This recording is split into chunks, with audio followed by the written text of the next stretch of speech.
আসসালামু আলাইকুম students, specially HSC 2025, HSC 2026। তোমাদের অনেকের কিন্তু প্ল্যান থাকে যে তোমরা এইচএসসির পরে হায়ার স্টাডিজের জন্য ইউএসএতে যাবে এবং অবশ্যই with full funded scholarship or at least a proportion scholarship.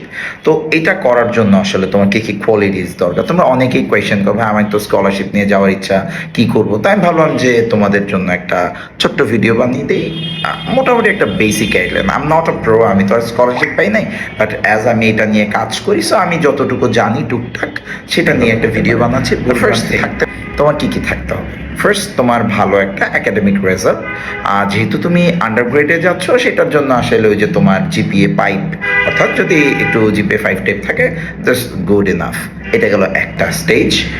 স্কলারশিপের জন্য আমাদের খুব হাইপড একটা ব্যাপার হচ্ছে আমরা যেটাকে কো কারিকুলার আর এক্সট্রা কারিকুলার অ্যাক্টিভিটিস বলি। তো এক্সট্রা কারিকুলার অ্যাক্টিভিটিস বলতে তোমরা আসলে কি বুঝো বা আমরা আসলে কি বুঝি? তোমরা অনেকেই ভাবো যে তুমি কোনো একটা ক্লাবের 200 টাকা একটা ফর্ম কিনে তুমি মেম্বার হয়ে গেলা এবং ওই ক্লাবের বিভিন্ন কি বলে না হচ্ছে ওরিয়েন্টেশন প্রোগ্রাম, ফেয়ারওয়েল প্রোগ্রামে তুমি একদম পিছনে সারিতে বসে এরকম হাততালি দিলা, শাড়ি পরে বা সুন্দর একটু আমার মতো না আর কি, ওই যে শার্ট টার্ট পরে হাততালি দিলা। This is not extra curricular activity. তোমার মধ্যে লিডারশিপ স্কিল থাকতে হবে। তুমি কোনো একটা ক্লাবের লিডারশিপ পজিশনে গিয়েছো এবং যেগুলো আসলে ইফেক্টিভ, আমি অনেক কিছু করা যায়, আমি ইফেক্টিভগুলো বলি।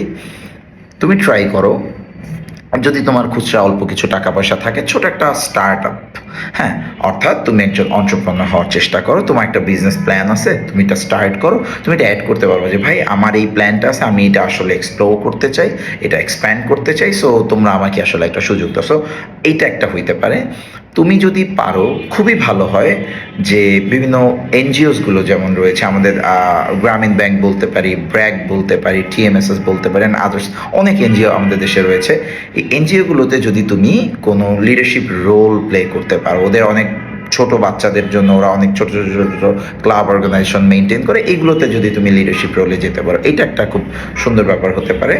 অথবা এসব অর্গানাইজেশন কিন্তু অনেক সময় ইন্টার্নশিপ প্রোভাইড করে, অর্থাৎ ইন্টার্নশিপের জন্য ওরা অফার করে যে তুমি আসলে ইন্টার্ন করতে চাচ্ছ কিনা। সো তুমি খুবই ভালো হয় এরকম রিনাউন্ড কোনো অর্গানাইজেশন থেকে, আমি খুব স্পেসিফিক যদি বলি যে ব্র্যাক বা হচ্ছে তোমার গ্রামীণ ব্যাংক, এই জায়গাগুলোতে, হ্যাঁ, সো এগুলোতে যদি তুমি ইন্টার্নশিপ করতে পারো, এইটা কিন্তু একটা খুবই ইফেক্টিভ জিনিস হইতে পারে। হ্যাঁ, এর বাইরে যদি তোমার বিভিন্ন অলিম্পিয়াড যেগুলো রয়েছে, হ্যাঁ, এগুলোতে যদি তুমি ন্যাশনাল লেভেল বা ইন্টারন্যাশনাল লেভেলে তুমি প্রাইজ পাও বা পার্টিসিপেট করতে পারো, অ্যাটলিস্ট ন্যাশনাল টপ লেভেলে যদি তুমি পার্টিসিপেট করো, ইন্টারন্যাশনালি যদি তুমি পার্টিসিপেট করো, এইটা কিন্তু তোমার একটা এক্সট্রা কারিকুলার অ্যাক্টিভিটি হিসেবে কনসিডার করা হবে।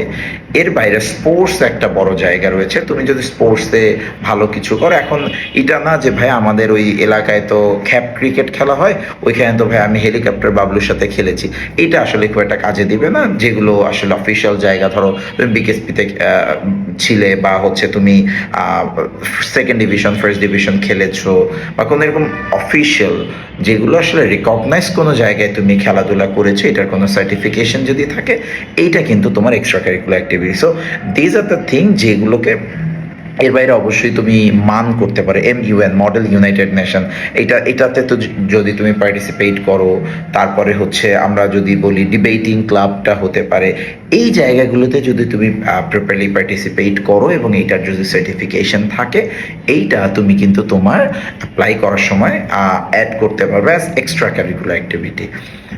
আরেকটা ব্যাপার যেটা আমাদের স্কলারশিপের জন্য লাগবেই, সেটা হচ্ছে রিকমেন্ডেশন লেটার। তবে এটা আবার কি জিনিস? রিকমেন্ডেশন লেটার হচ্ছে তুমি তোমার প্রফেসর, টিচারদের থেকে রিকমেন্ডেশন নেবে। যে অনেকটা হয় না যে তোমরা যে স্কুল থেকে যখন কলেজে এসেছো টেস্টিমোনিয়াল নামে একটা জিনিস নিতে, অনেকটা কাছাকাছি জিনিস। এটার ব্যাপারগুলো তোমরা একটু বড় হলে জানবো, বা আমরা একটা ভিডিওতে এটা কিভাবে কি করতে হয় দেখাই দিব। সো তুমি কিছু প্রফেসরদের থেকে, তোমার কলেজের হতে পারে বা তোমার পরিচিত কোনো প্রফেসর বা মাল্টিপল, অবশ্যই এক বা একাধিক রিকমেন্ডেশন লেটার তুমি কিন্তু এখন থেকে অ্যারেঞ্জ করতে পারো। আরেকটা ব্যাপার যেটা একটু একাডেমিকের দিকে চলে আসে, সেটা হচ্ছে ফর ইউএসএ তুমি যদি এসএটি বা আমরা স্যাট যেটাকে বলি, স্যাটের প্রিপারেশনটা যদি তুমি নিয়ে রাখতে পারো এখন থেকেই, যাতে তুমি তোমার এইচএসসির পরেই স্যাটটা দিতে পারো, এবং স্যাটে যদি তুমি 1350 বা 1400 প্লাস মার্কস পেয়ে গেলে তো ভাই গুড এনাফ। মানে 350 প্লাস মার্কস যদি তুমি পাও, তুমি অফার লেটার পেয়ে যাচ্ছ ফর শিওর, এবং তুমি কিন্তু ওইখান থেকে একটা স্কলারশিপ আসার আসলে সুযোগ থাকে। এবং এই স্যাটের প্রিপারেশনটা কিভাবে নিবে কি নিবে এইটা নিয়ে আমি ভাবছি যে আরেকটা ডিটেইল অ্যান্ড ফার্দার ভিডিও তোমাদের সামনে আমি নিয়ে আসবো। ততক্ষণ পর্যন্ত এই যে ব্যাপারগুলো বললাম, এখন তুমি একটা চেক লিস্ট করো যে এর মধ্যে কি কি কোয়ালিটিস তোমার আছে বা কি কি কোয়ালিটিস তুমি গেইন করতে পারো, এখন তুমি অ্যাড করতে পারো। স্যাটের পড়াশোনাটা কিভাবে শুরু করা যায়, রেকমেন্ডেশন লেটার তুমি কার কার থেকে নিবা, এই জিনিসগুলো তুমি এখন থেকে প্ল্যান করো। আর এগুলোর সাথে কিন্তু আইএলটিএস বা ইউএস এর ক্ষেত্রে আইএলটিএস অথবা TOEFL is a must need, কারণ ওইটা আসলে তোমার ল্যাঙ্গুয়েজ প্রফিসিয়েন্সি। সো আমার ভাই বোন, এগুলো থাকলে তোমার আইএলটিএস না করলেও চলবে, ব্যাপারটা সেরকম না। তোমার আইএলটিএস দিতে হবে, বাট এগুলো থাকলে তোমার আসলে স্কলারশিপ পাওয়াটা অনেক বেশি ইজি হয়ে যায়।